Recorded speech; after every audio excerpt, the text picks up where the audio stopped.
Hi అందరికీ welcome to my mini vlog. ఇదైతే part 2 video అనమాట. వైజాగ్లో పార్ట్ 1 వీడియో ఎవరైతే చూడలేదో ఆ వీడియో కూడా చూసేసేయండి. నేనైతే బీచ్లో బాగా ఎంజాయ్ చేశాను. నాకైతే మస్తు నచ్చింది బీచ్ అయితే. నేను చాలా ఫొటోస్ తీసుకున్నాను అండ్ వీడియోస్ కూడా తీసుకున్నాను. ఆ తర్వాత కైలాసగిరికి అయితే స్టార్ట్ అయ్యాము. ఇక్కడైతే రోప్ వేలో పైకి వచ్చాము. నాకైతే చాలా భయం వేసింది అలా పైకి వచ్చేటప్పుడు. నెక్స్ట్ అయితే చాలామంది ఉన్నారనమాట ఇక్కడ. వైజాగ్ రావడం నేను ఫస్ట్ టైం కదా, నాకు అంతా కొత్తగా ఉంది. చాలామంది స్టూడెంట్స్ అండ్ అందరూ మంచిగా ఎంజాయ్ చేస్తున్నారు ఇక్కడ నుంచి వ్యూ పాయింట్ అయితే చాలా బాగుంది. ఇక్కడ నుంచి బీచ్ చూస్తే అసలు ఏం కనిపించట్లేదు, మొత్తం స్నో లాగా ఉందన్నమాట. నేనైతే చాలా అలసిపోయేసి ఇక్కడ మ్యాంగో ఐస్ క్రీమ్ తీసుకొని తింటున్నాను. ఈ ఐస్ క్రీమ్ నేను ఎప్పటి నుంచో ట్రై చేయాలనుకుంటుంటే ఇక్కడ దొరికింది.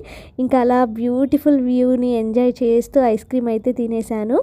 నెక్స్ట్ అయితే ఇక్కడ గ్లాస్ బ్రిడ్జ్ ఉంది కదా, అది కూడా చూద్దామనేసి వెళ్ళాం. కానీ ఎంతమంది వెయిటింగ్ లిస్ట్లో ఉన్నారో.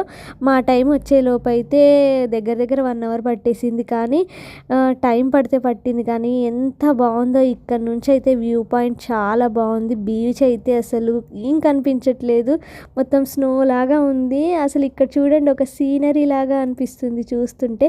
నాకైతే చాలా నచ్చింది వైజాగ్ అయితే. ఇంకా ఇంతే వైజాగ్లో వీడియోస్. నైట్ అయితే ఇంటికి వెళ్ళిపోవాలి ఇంకా హైదరాబాద్కి. నచ్చితే లైక్ చేయండి ఈ వీడియో. Bye bye.